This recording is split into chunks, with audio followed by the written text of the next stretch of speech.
welcome to episode 101 of the Alfa Romeo Driver Podcast, brought to you by the Alfa Romeo Owners Club. I'm Guy Swarbrick, and with me this afternoon I have Club Chairman John Griffiths and Club Manager Nick Wright to talk about next weekend's Classic Motor Show at the NEC. Good afternoon, gentlemen. Good afternoon. Good afternoon, Guy. So it's that time of the year again. It's coming up to the Classic Car Show at the NEC, or the Lancaster Insurance Classic Motor Show at the NEC, to give it its full title. And we're there as usual.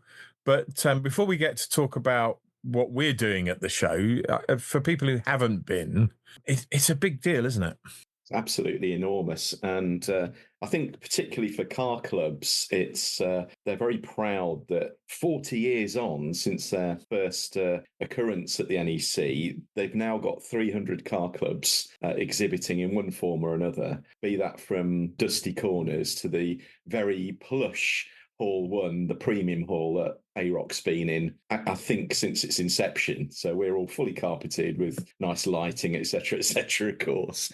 So we'll be showing the cars off next to Ferrari, Maserati, Rolls-Royce, etc. And where we should be. Absolutely, making our little Alfa Sud stand out even better. So with some other magnificent cars, but we can talk about those, of course. But the show itself, I always see as an absolute petrol head's paradise, just as we come into the winter and all the outdoor shows have finished. And there's such a lot on. It's absolutely enormous. I think they say 3,000 cars are within all those huge halls that cover the space of around 14 football pitches, which is phenomenal. There's 3,000 of those, about 500 are for sale, apparently. And I always am fascinated at that to see what the dealers, the traders have got, as well as some individuals that pay for space. And that's often a good opportunity to spot the odd nice classic Alfa Romeo for sale, of course. And there's also the big auction from iconic auctioneers that used to be Silverstone auctions. That's always terrific. There were some lovely cars in there, Italian cars in particular, that we always focus on, of course, last year. Yeah, and there's usually 3 or 4 Alphas in there at a minimum, isn't there? Absolutely, yeah. We had all sorts, from an immaculate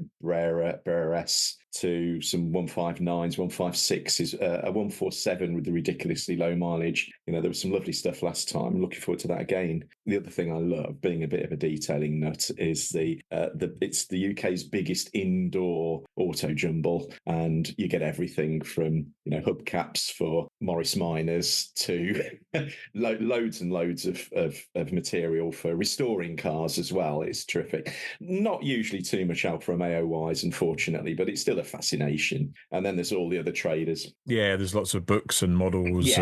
Yeah. I don't think I've ever gone and not come back with at least 2 books and 4 models that I didn't need. Yeah, absolutely. And I always get tempted to buy yet more detailing stuff. But you do see companies like Angel Wax and Autoglim and Maguire's there. So there's always good stuff to see on that front. And of course, they also feature the odd classic bike. I think there's another classic bike showcase for people that are of that persuasion. That's another corner that's good to look at. Plus, normally it's alongside the Auto Jumble, there's the Restoration Theatre as well. Although obviously we support the NEC's Practical Classics restoration show in March, it's good that there's something similar going on at this one. So that's a fascination. Plus, you've got the Meet the Experts, where they have live stages. There's a live theatre, they call it. They love the word theatre now at the NEC. So it'll be a stage area with comfy chairs, and there'll be people like the wonderful Mike Brewer, who's a friend of AROC. He'll be there on every day of opening, doing one thing or another. And you have interesting talks, good insight into the classic car scene as a whole, car restoration, values. Sometimes you see people like Quentin Wilson, who's well known on that front. But you can see the full list of what's going on the NEC Classic Motor Show.com website, of course. Along with that, of course, we've got a Hall of Fame going on, which aims to recognise people who've made a big impact on the classic motoring community. There's the Pride of Ownership area, which is always good. That's for individuals who've restored their own vehicle and are showing it off to the world, and there's prizes for that. I'm not aware of any Alphas entered this year, but I do know of some that have entered in the past. People like Dave Roberts with his Arna come Cherry Europe, for example, just as one example, the Charna. Yeah. But that's always a fascinating call, and I love to see the effort people have put into restoring, say, a 1300 Austin Allegro or the like. I find all that stuff absolutely fascinating. But you often see some phenomenal supercars, for example, as well. So it's just a fascination from wall to wall. This year as well, we've got the opportunity for driving experiences. I think Sporting Bears are there, so you can be taken out in a car of your choice. We've had some club members taking part in that with Alfas in years past, 4Cs and the like. So that should be good fun. And this year too, there's something new that's very close to your heart and our heart, the podcast lounge. Did you want to go on to that now, Guy? Or? No, we'll talk about that later. But I mean, the podcast lounge, I think it runs for all 3 days, 1 hour slots. With some quite big name motoring podcasts through the 3 days. Yeah. And at 11 o'clock on Saturday morning, the best motoring podcast of all, the Alfa Romeo Driver Podcast. Hooray. We'll be live from the show, and we'll talk a little bit about what we're going to be doing in that slot later on. But the scale of the thing is remarkable. I've just come back from the Paris Motor Show, and it's 3 halls, maybe 150 cars, but it's maybe a quarter of the size of the classic motor show. If that, footfall wise, this year they're expecting over last year's, which is 72,000 over the 3 that's phenomenal. days. It is, and I think most of those people will come onto our stand at one point. They're looking for an Alfa Sud or another Alfa that they either owned or they knew as a child and had memories. And I think the whole show is about evoking memories in people, isn't it? And they're all one of those. Your target's to sign up 1 in 5 of those, is it? We like to set good targets. Yes. Note to self: take more membership forms. Joking apart, it's a great opportunity for that. And we normally have about 30 or 40 people joining up. And we get rejoiners too, coming along with their forms. Yeah. They like to hand over the cash in person. But of course, we'll have a card machine.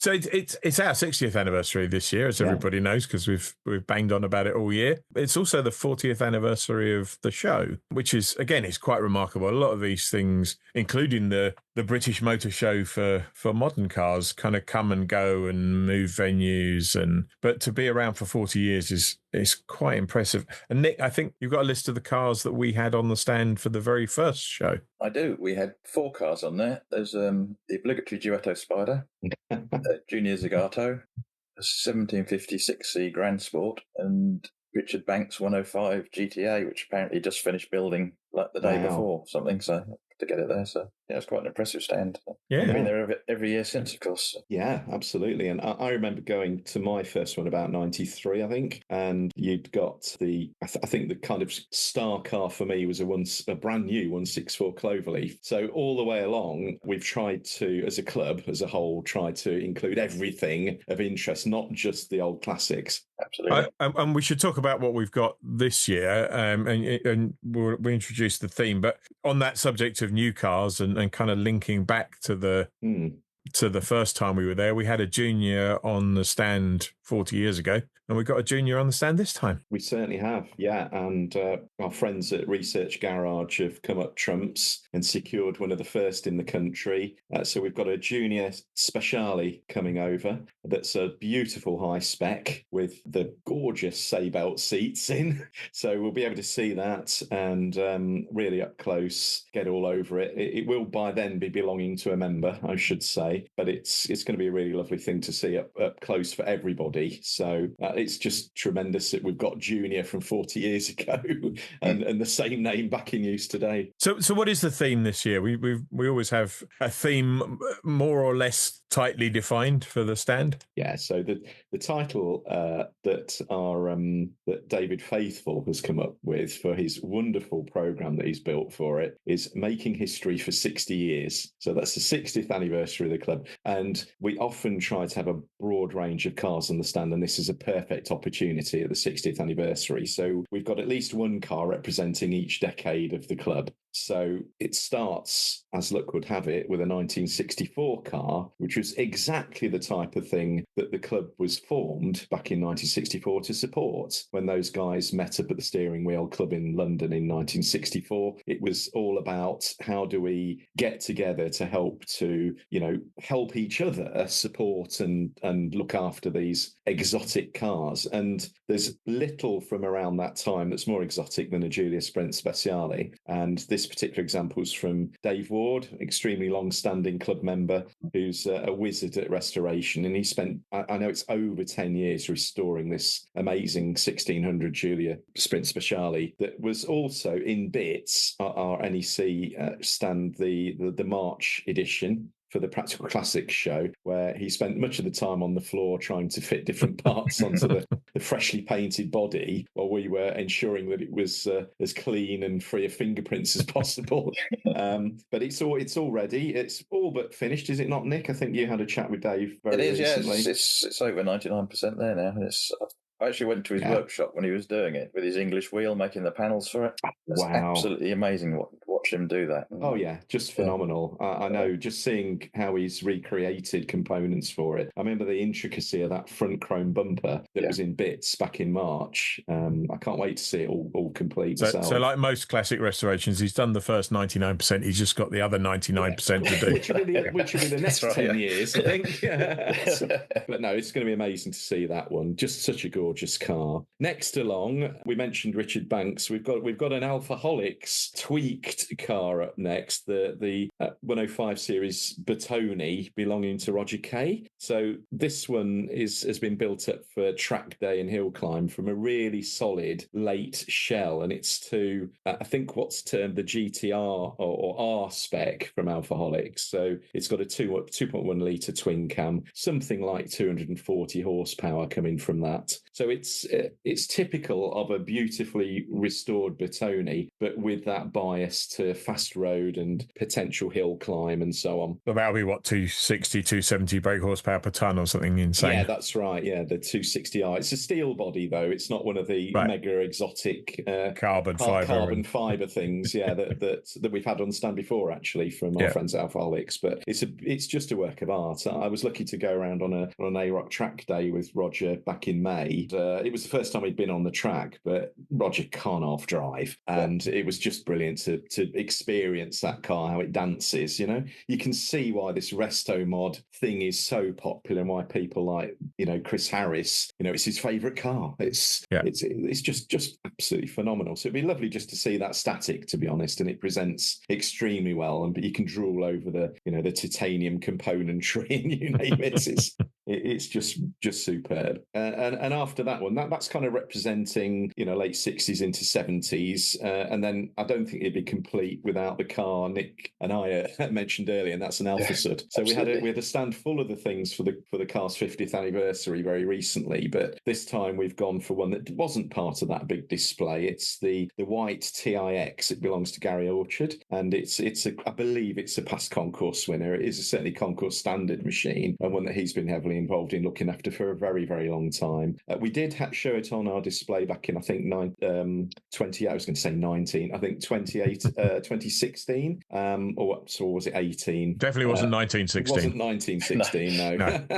But it's a stunner in white, which looks great. The TIX, I think, was a UK model as it changed over from Series 2 into Series 3 just before the Cloverleaf came out. So it was rare back in the day, and all these many years on, it's just phenomenal to see. I know for example, he found for it a new old stock bumper for it, which is just crazy. How do you do that?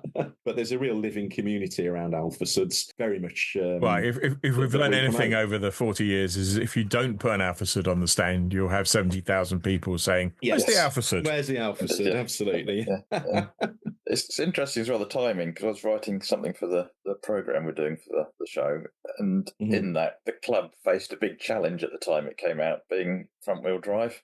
Yeah, And it really there's a did. big adaptation towards that. And we're obviously going through that now again with the Junior and the electric drive. So, Absolutely. It's quite interesting. Yeah, I remember it similarly with diesel when those appeared, of course, in the 156. And I didn't know what to make of that car myself until I drove one. And then, wow, it's just how things change. And there's often a degree of what's all this and reluctance. But gradually, when you drive the cars developed by Alfa, they ultimately win you over. I've always found that. Yeah, absolutely. One car that doesn't need to win anyone over is following on from the Alfa Sud. We thought we've had a 105, we've had a front-engined 70s, 80s car, would be an Alfetta. So let's represent the transaxles. And with the anniversary of the Alfetta Coupe this year too, 40 years of that, we've gone for 50 years. 50 years, yes, indeed. Get it right, John. So that's 40, 50 and 60 we've got so far, isn't it? Exactly, And the Giulietta's 70. Yeah, there you go. Yeah. So GTV6 is the one.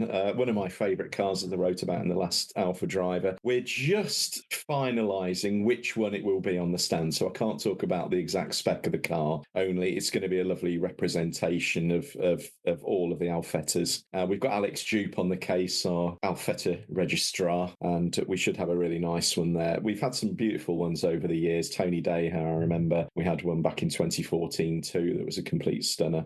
So that's a nice one to represent the 1980s too, I think. And then coming into the 90s, well, one of the most popular cars in the club now is the 916 series GTV and Spider, and we've got a past show winner coming along, Neil Henderson, with his 916 Spider that he's restored up to concourse standard.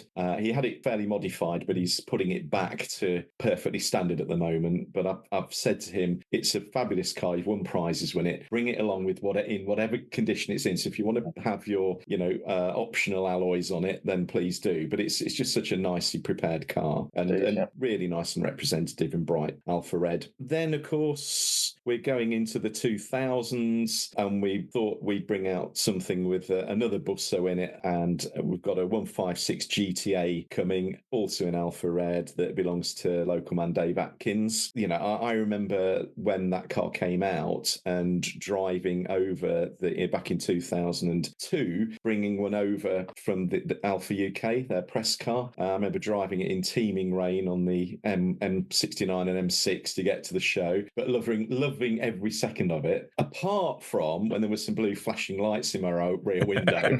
and oh my gosh, did I slow down? When he went shooting past, he was obviously on another call. But my bizarre memory of the GTA was a few months before they arrived here. I went to Vienna to do some work for a client. Stayed in a horrible hotel in Vienna that we used to use a lot, and got up one morning to go down for breakfast. And Alfa Romeo Austria were in the lobby with a 156 GTA saloon and sport wagon, doing the local launch. So I accidentally got to see one a little bit before we got them in the UK. But fabulous cars. I remember talking my local garage into lending me one as a courtesy car while they serviced my 156. Excellent. This young salesman agreed to it.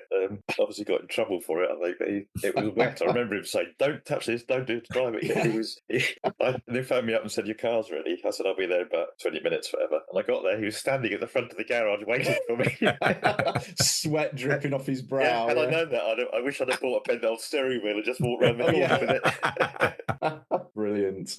No, they're terrific cars. It was a toss-up between having a 147 GTR or a 156 on, and we've had quite a few 147s recently, so thought, why not? Let's get a 156 on there. And again, it was Alfa's huge selling model as well, so let's include a 156. Yeah. Going to the other extreme, we thought, representing the 2010s, as it were, let's go for something more exotic, something that Alfisti have drooled over for ages, and that's an 8C. And in particular, this time we've got Alan Greenalg's 8C Spider in white. That's an absolutely gorgeous machine. And again, we've had 8Cs on the stand before. We've not had a Spider since about 2015, I think, when we did Spiders as a theme last. So it'd be nice to see one along. And Alan's a great supporter of the club. We had his GTAM on last year. Alan and Dave Atkins, between them, could probably fill a stand with a variety of cars they could. for the last 30 years or so. They could, yeah, mad collectors. But that's going to be terrific. And then that brings us up to date now and the Alfa Junior. So, we're given a big stand. We do have a big pillar in the middle of it this year, but we're going to work around that too with a few surprises. So that's our plan anyway. Cool. And I think one of the things we did for the 60th anniversary, or in line with the 60th anniversary, was launch our AROC Guardian scheme, another of Dave Faithfull's genius ideas. Yeah. So people will be able to find out more about the cars by scanning the fake tax disc in the window and finding out all there is to know about all the cars on the stand. Yeah. Talking of which, I was on our Facebook group only this morning, and somebody was asking, does anybody know about this car? Because he was interested in buying it. And of course, I was able to point him at our Guardian page, where there's a really good lookup now. And there's well over 400 cars on there. Yeah, it's nearly 500 now, I think. Nearly 500. So and it's growing by the day, but you can lose yourself in there. There's some terrific photos and stories uploaded by members. Really, really good fun. So we talked about the podcast earlier on and the podcast lounge. So we'll be doing, I'm not sure yet exactly what the setup is. So I don't know whether we will be broadcasting live to people who aren't at the show. But if we aren't, we'll record it and we'll upload it as a podcast after the event. But certainly you'll be able to see and hear us in action, which is a bit worrying for me. I only do podcasts because I was told I had a face for radio. But I was then told I had a voice for print, which was a bit harsh. But so we're going to cover a couple of topics. We'll talk about what we've seen at the show, because we'll have wandered around by then and seen some of the cars off the stand, so in the auction and for sale around the area. Mm-hmm. We're also going to have a special guest with us, which is Richard Dredge from Practical Classics. We talked about the Practical Classics restoration show in March. And by the time we're at the show, Richard will have done a big feature about Guardian in the, I think, November issue of Practical Classics. Right. So we're going to talk to Richard about Guardian. And then the last thing we want to do is we want to give listeners to the podcast and members of the club in general an opportunity to ask some questions and make some suggestions about the publications that we do. So whether it's the magazine, the e-newsletter, Notiziario, or the podcast. So if people do have things that they'd like to bring up, questions they'd like to ask, things they'd like to see or hear in those publications, then if they contact me at editor@aroc-uk.com in the days before the event, then we'll talk about those in the booth. Great stuff.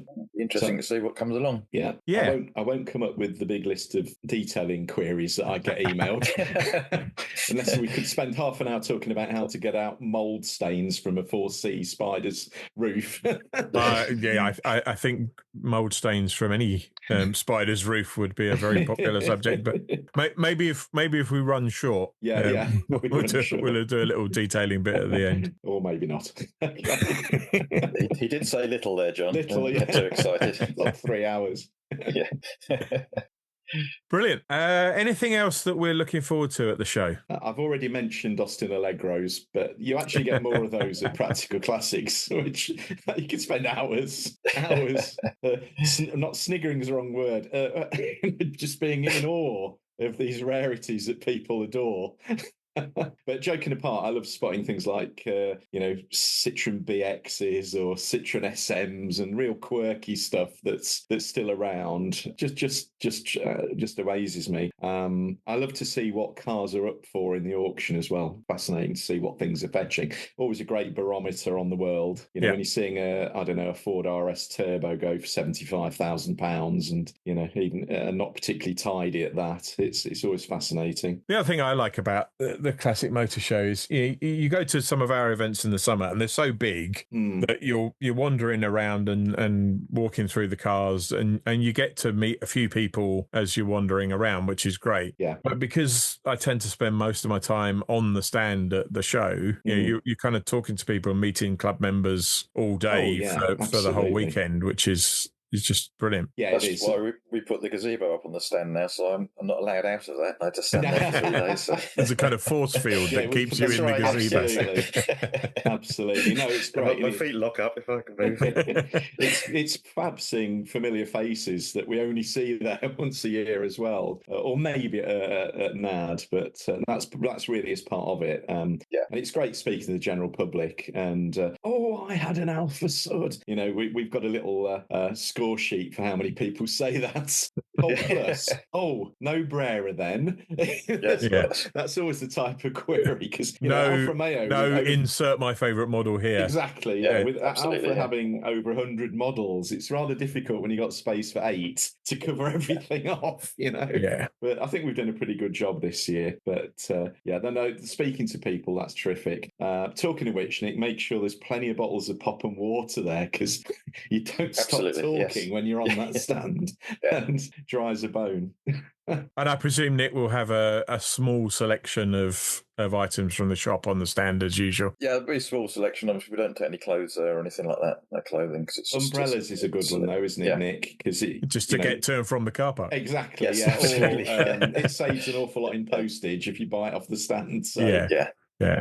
Well, always good to have a few of those. Drinks bottles to keep you self-hydrated. That's it. Drinks bottles, mugs and key rings are the popular ones that go. And tax disc holders for your new Guardian now. Yes, absolutely. We'll have a pile of those. But no, we did some years back bring a load of shop material along, but you have to remember an awful lot of people going to the show are a member of another car club and they're interested in your cars so it's a balance between how much do we take and put on show versus what's actually going to be of use for people. Yeah. But good stuff. Brilliant. Well, I'm really looking forward to it. I think it's probably the next time I see you two guys. So I'll see you in a couple of weeks' time. Yeah. Okay. Super stuff. Thanks both. As we said, episode 102 will be recorded live at the Classic Motor Show, but we're not sure yet whether it will be broadcast live or released after the event.